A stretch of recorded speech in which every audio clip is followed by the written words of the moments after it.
Shalom, I'm Jonathan Feldstein, president of the Genesis 123 Foundation. It's been a very challenging few weeks in Israel, and just as I began recording this, more notices of air raid sirens, rockets being fired from Gaza.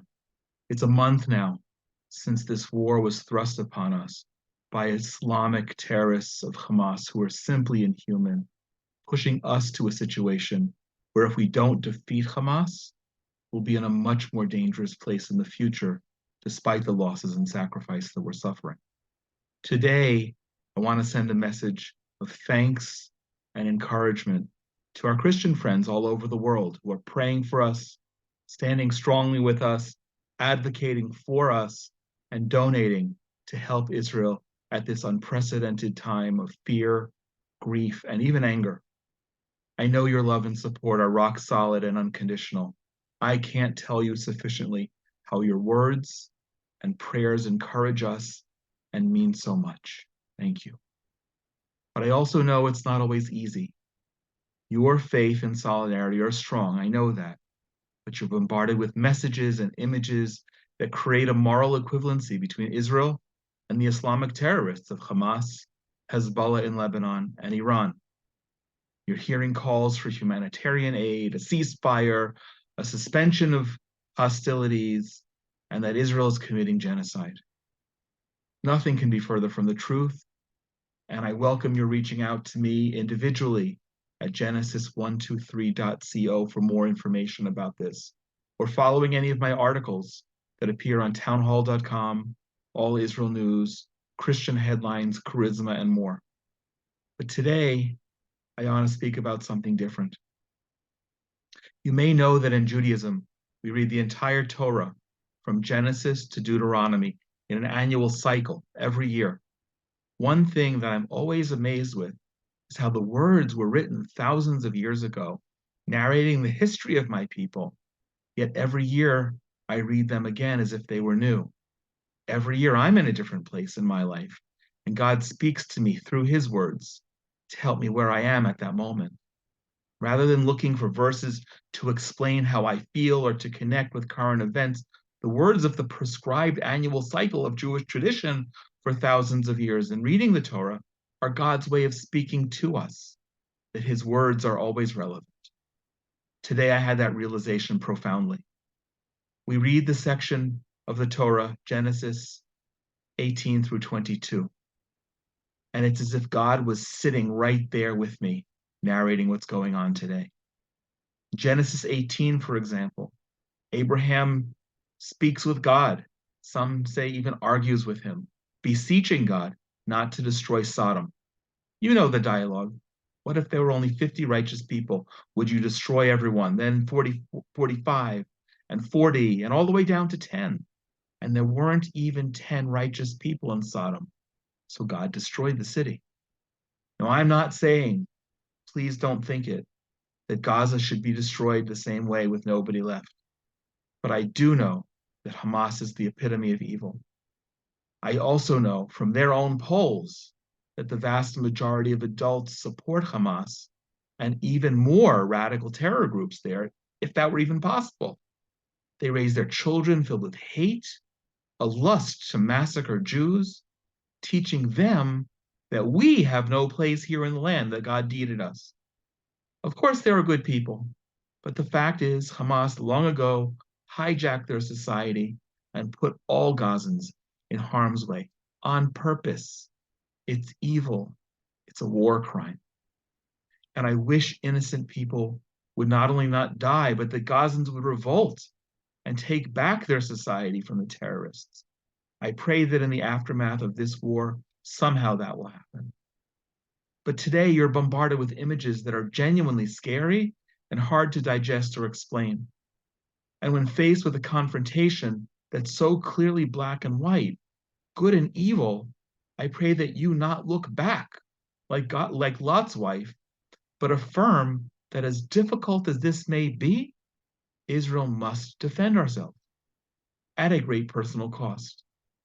And I pray that you will continue to please join us in prayer, that our soldiers will be swift and successful and all come home safely soon. And of course, Pray for the innocents. And pray that God will change the hearts of the evil Islamic terrorists and their millions of supporters as well. But don't look back. This is a battle of good and evil. In chapter 21, verse 9, we begin the narrative of the separation and the beginning of the rivalry between Isaac and Ishmael. Sarah sees Ishmael mocking Isaac and tells Abraham to cast out, quote, the son of Hagar, the Egyptian. Ishmael's not even named, and the use of the word Egyptian in the scripture is not meant to be flattering. Today, conflict is with the broader Arab and Islamic world, not Egypt specifically, but the message clearly, as I sat in my synagogue today, was very clear that we're still facing the same evil. Abraham asked God what to do. And God said, yes, send Hagar away. But Hagar was selfish. When they ran out of water, she sent off her son to suffer and die alone under a tree. Unfortunately, when we think about the youth in Gaza today, we see horrible images, but we also know that Hamas uses them as human shields, maximizing their suffering to its benefit. They make the model of Hagar's selfishness and add a huge dose of evil, inhuman evil, something that no parent would ever want to do or should allow to place their child's safety in harm's way on purpose. In verse 17, the scripture says that God heard the cry of the youth in his present state.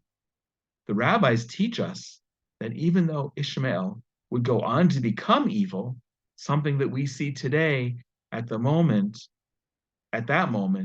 his cry to be saved was sincere, and God saved him.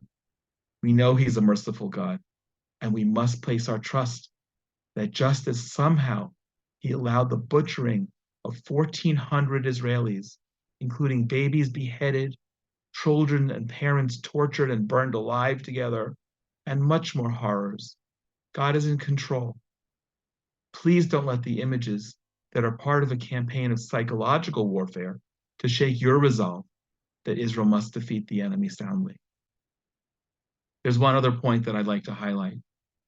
I don't even need to tell you the verses. You know about the story.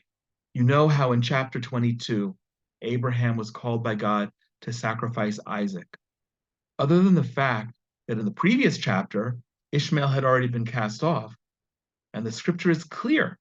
Abraham brought Isaac to be sacrificed, his ultimate act of faith. There are many rabbinic teachings about that I'd love to share if you're interested.